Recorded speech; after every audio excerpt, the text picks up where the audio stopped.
Hello everyone, आज के इस वीडियो में हम पढ़ने वाले हैं क्लास 12 रसायन विज्ञान का बहुत ही इंपॉर्टेंट टॉपिक जो है राउल्ट्स का नियम, जो आपके बोर्ड एग्जाम में 5 नंबर में पूछ लिया जाता है। तो इसको हम समझेंगे। मैं आपको विश्वास दिलाता हूं कि बहुत ही आसानी तरीके से आपको समझ में आएगा। तो चलिए हम देख लेते हैं। तो यहाँ पे हमने लिख दिया है राउल्ट्स का नियम। यहाँ पे हमने राउल्ट्स का नियम लिख दिया है और यहाँ पे हमने एक फिगर बनाया हुआ है। यदि आप इस फिगर को समझ लेते हैं तो राउल्ट्स का नियम आपको यूं ही याद हो जाएगा, यहाँ पे देखने की भी जरूरत नहीं पड़ेगी। तो चलिए हम समझते हैं कि राउल्ट्स का नियम है क्या। तो यहाँ पे हमने एक फिगर लिया है, एक ही बर्तन हमने लिया है। इसमें ये क्या भरा है, ये एक बिलियन है, मतलब इसमें हमने विलियन को भरा हुआ है। अब बिलियन जब होता है इसमें 2 घटक है, एक है ए, एक है बी। ठीक है, ए जो घटक है ये भी द्रव फॉर्म में है और जो बी घटक है ये भी द्रव फॉर्म में है। मतलब ये दोनों जल अवस्था में है, मतलब जल जैसा होता है, लिक्विड अवस्था में है। ठीक है, तो ये कैसा विलयन है, द्रव द्रव विलयन है। समझ में आ रहा है ना, इसमें भी द्रव है, ये भी द्रव, तो द्रव द्रव हम विलयन कह सकते हैं। तो ये कौन सा विलयन है, द्रव द्रव विलयन है। तो राउल्ट्स ने यही कहा कि किसी द्रव द्रव विलयन में, किसी द्रव द्रव विलयन में जो ए का आंशिक वाष्प दाब होता है, देखिए ये ए घटक है तो ए का आंशिक वाष्प दाब Pa है। तो इसी प्रकार जो बी घटक है इसका आंशिक वाष्प दाब Pb हो जाएगा। ये क्या हम लिख रहे हैं, ये है आंशिक वाष्प दाब, आंशिक वाष्प दाब। समझिएगा हम क्या कह रहे हैं, ए जो घटक है इसका आंशिक वाष्प दाब Pa है, बी जो घटक है इसका आंशिक वाष्प दाब Pb है। ठीक है, इसी प्रकार A का जो मोल प्रभाज होगा वो XA हो जाएगा। ठीक है, और जो B है इसका मोल प्रभाज क्या हो जाएगा, तो XB हो जाएगा। होगा कि नहीं होगा, ये क्या हमने लिखा है, मोल प्रभाज। ठीक है, इतनी बात आप समझ गए हैं तो आपको समझ में आ जाएगा। देखिए हमने कहा कि 2 घटक है तो A का आंशिक वाष्प दाब Pa है, तो इस प्रकार B का आंशिक वाष्प दाब Pb होगा। इसी प्रकार A का मोल प्रभाज XA है तो B का भी मोल प्रभाज XB हो जाएगा। तो राउल्ट्स ने यही कहा था कि किसी भी घटक का, कोई भी घटक है, जैसे एक घटक है तो किसी घटक का जो आंशिक वाष्प दाब होता है, किसी घटक का आंशिक वाष्प दाब होता है वो उसी घटक के मोल प्रभाज के समानुपाती होता है। ठीक है, जैसे हमने ए घटक को लिया है तो ए का जो आंशिक वाष्प दाब होगा Pa वो ए के ही मोल प्रभाज के समानुपाती होगा। यही राउल्ट्स ने कहा था। तो ये हमने ए के लिए निकाल लिया। यदि हम बी के लिए निकाले तो यहाँ पे भी क्या हो जाएगा, Pb जो होगा, मतलब बी का आंशिक वाष्प दाब जो होगा वो बी के ही मोल प्रभाज के समानुपाती होगा। तो आशा करते हैं आप समझ रहे होंगे राउल्ट्स ने क्या कहा था।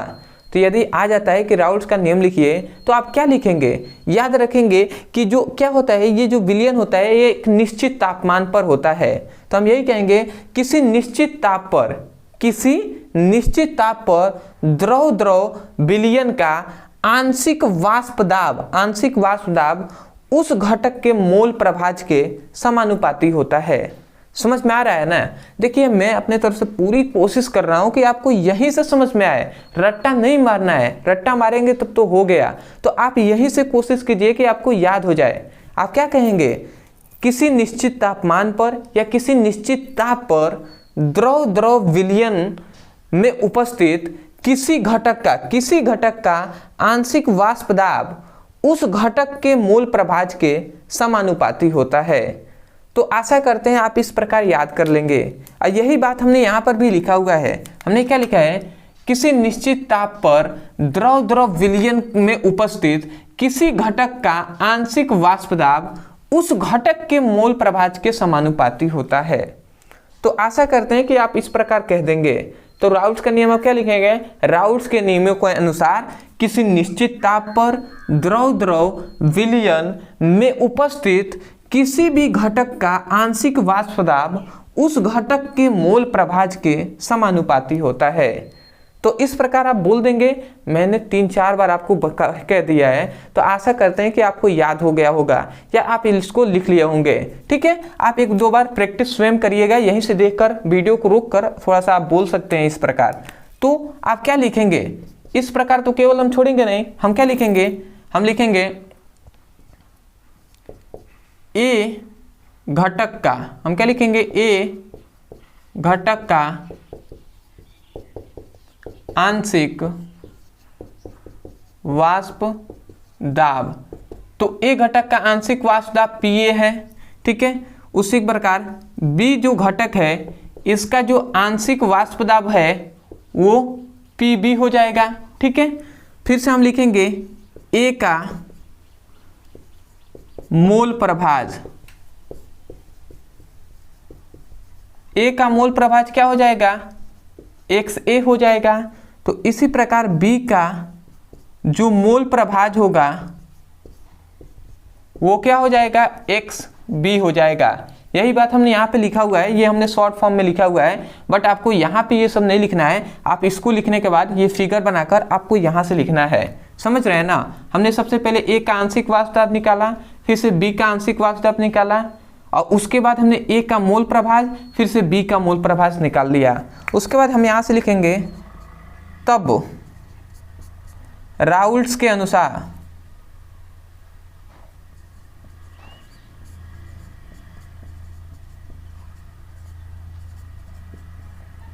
ठीक है। तब राउल्ट्स के अनुसार क्या बताया राउल्ट्स ने ये कहा कि ए का मतलब किसी घटक का जो आंशिक वाष्प दाब होता है, किसी घटक का आंशिक वाष्प दाब होता है वो उसी घटक के मोल प्रभाज के समानुपाती होता है, ठीक है। जैसे ए के लिए हम निकाल रहे हैं तो ए का जो आंशिक वाष्प दाब होगा वो ए के ही मोल प्रभाज के समानुपाती होगा, ठीक है। तो ये हमने निकाला। और दूसरा यदि हम बी घटक के लिए देखें तो बी का जो आंशिक वाष्प दाब जो होगा PB वो बी के ही मोल प्रभाज के समानुपाती होगा। तो ये हमने बी के लिए निकाल लिया, ठीक है। यदि हम इसको सॉल्व करें तो यहाँ से राउल्ट्स ने क्या निकाला, यहाँ से राउल्ट्स ने निकाला था ये समानुपाती का यदि चिन्ह हटता है तो यहाँ पे आता है एक नियतांक जो है PA0 फिर से इंटू XA, और यदि यहाँ से हम समानुपाती का चिन्ह हटाते हैं तो PB यहाँ पे एक नियतांक आता है PB0 XB, ठीक है। अब यहाँ से हमने निकाल दिया इसका मान। अब यहाँ पर यदि यहाँ से कहा जाए कि कुल वाष्प दाब क्या होगा, मतलब हम यहाँ पे लिखते हैं कुल आंशिक वाष्प दाब। देखिए यहाँ पे हमने ए का आंशिक वाष्प दाब निकाला है, यहाँ पे बी का आंशिक वाष्प दाब, तो ये ए का आंशिक वाष्प दाब है, ये बी का आंशिक वाष्प दाब है। परंतु हम कहेंगे कि 1 बिलियन है, इसमें कुल आंशिक वाष्प दाब कितना होगा। तो यदि हमें कुल का निकालना है तो हम क्या कर देंगे, एक है ये कुल आंशिक वाष्प दाब है P, तो P इक्वल टू हम क्या लिख देंगे, PA प्लस PB लिख देंगे। बोलिए हम लिख सकते हैं कि नहीं, PA प्लस PB। यदि P का आंशिक वाष्प दाब जो है इसको और इसको जब दोनों को हम जोड़ देंगे तो कुल वाष्प दाब निकल जाएगा। तो आशा करते हैं इस प्रकार ये फॉर्मूला आप याद रखेंगे। यदि हम इसको सॉल्व करके यदि हम लिखें तो आप क्या लिख सकते हैं, आप नीचे दिखाई दे रहा होगा तो ठीक है, यहाँ पे मैं लिख दे रहा हूँ P इक्वल टू आप लिख सकते हैं PA0 इंटू XA और प्लस आप क्या लिखेंगे PB0 इंटू XB, ये आपका हो जाएगा। तो ये आशा कर रहे हैं आपको दिखाई दे रहा होगा, ठीक है। ये तो अंत में इतना लिख देंगे तो आपका राउल्ट्स का नियम हो जाएगा।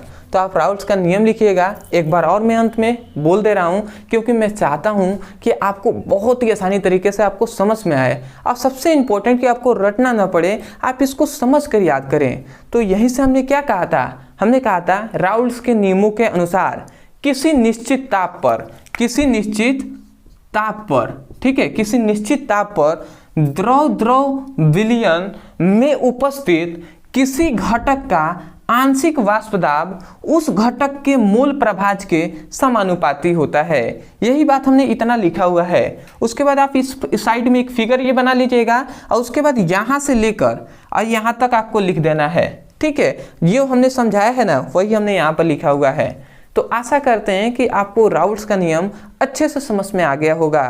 तो यदि आपको समझ में आया है तब जाकर आप चैनल को जरूर सब्सक्राइब कीजिएगा, क्योंकि ऐसे ही हम सभी इंपॉर्टेंट टॉपिक भी कराते रहेंगे और जो भी आपके बोर्ड एग्जाम के लिए इंपॉर्टेंट होगा वो सभी हम बताते रहेंगे। आपके बोर्ड एग्जाम की बहुत ही अच्छे तरीके से तैयारी कराया जाएगा, ठीक है। अदरवाइज यदि फिजिक्स का न्यू बैच स्टार्ट हो गया है, बेसिक टू हाई आपको पढ़ाया जा रहा है, तो डिस्क्रिप्शन में लिंक हम दे देंगे, तो यदि आप चाहें तो फिजिक्स की पढ़ाई कर सकते हैं, ठीक है। दूसरी बात कि यदि कोई भी ऐसा टॉपिक है जो आपको समझ में ही नहीं आता है, यदि उसको समझना चाहते हैं तो केवल उस टॉपिक का नाम लिखिएगा यूट्यूब पर, अंत में हमारे चैनल का नाम लिखकर सर्च करेंगे, तुरंत आपको वो वीडियो मिलेगा, तो वहां से उसकी पढ़ाई भी कर सकते हैं। तो आशा करते हैं आप समझ गए होंगे। तो चलिए दोस्तों, आज के लिए इतना ही, मिलते एक और बेहतरीन टॉपिक के साथ, तब तक के लिए धन्यवाद। जय हिंद, जय भारत।